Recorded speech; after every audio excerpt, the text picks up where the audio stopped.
welcome to Captain Essence. And I was thinking of this on the road, but I was trying to pick up my sister, by the way. Just in case you wanted to know. But I've been thinking about this for quite some time, again, for like 3 minutes or so. Why do I deserve to goon? All right. And I feel like this question really just stems from the fact that inherently, ever since I was 10, I feel like I didn't really deserve much based on how much work I put into everything. Even though I would put a lot of work into something, a lot of dedication into it, whenever I got it, I feel like the reward wasn't meant for me in a sense. I feel like when I was in, set position of where I want to be, I felt like I was the only one who didn't belong there. And that's also, just a part of imposter syndrome in general. Okay. Everyone gets that. And okay, that is okay in a sense. Okay. And I remember back when I was about 13, I low-key begged to get into the National Junior Honor Society. I worked for it, of course, but low-key I was begging a lot of people, a lot of higher-ups, aka teachers and higher-ups, teachers and teens, to get to that position. All right. When I was in that position and when I got the award, it felt like it wasn't even tangible in a sense. You know what I'm saying? So with that, what that all correlates to, like what all goals, what they all correlate to, and I previously mentioned this in another video, it not only touches on the aspect of pleasure, but it also touches on the certain aspect of ego, saying to yourself, since I'm here, since me, little me, that thinks so lowly himself can get all the way up here, all right? That person got all the way up there.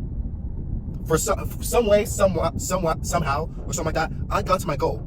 I got to that place where other people that I aspired to be, I got to that position, okay? Like, in a sense, it also just ties to ego. You know what I'm saying? And I don't know why that also doesn't correlate to gooning. Because when it comes to gooning, you're doing something that's so pleasurable to the point where it's addictive, okay? This act, in a sense, okay? When you do it, you only are seeking to reach a certain echelon of pleasure you haven't been able to receive in a couple of weeks, a couple of days, or so on and so forth. So in a sense, gooning is also like a reward when you put it into perspective, all right? And what's really boggling my mind is how the ego can believe that we deserve that award, even no matter how nasty it is, no matter how, disgraceful it is in public, it is still a reward. You know what I'm saying? It is still something that is, as although temporary, as pleasurable in a sense as receiving accolades or, getting acclaim for something. I don't know why the ego believes that we should deserve said temporary pleasure and not deserve any pleasure that we work hard for.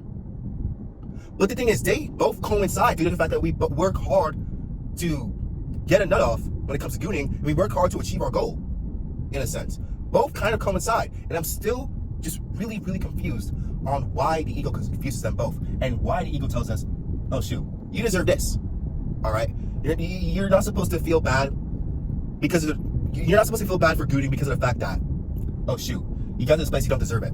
You're supposed to feel bad because of what society taught you, and also just what it does to your brain, all right, brain chemistry. But it's nothing related to the fact that you have worked yourself, you've jerked yourself off to the point where you receive this award, and now you have some sort, and you never get that imposter syndrome after you goon. You know what I'm saying? And this is just a question to the comments. I need some answers, man.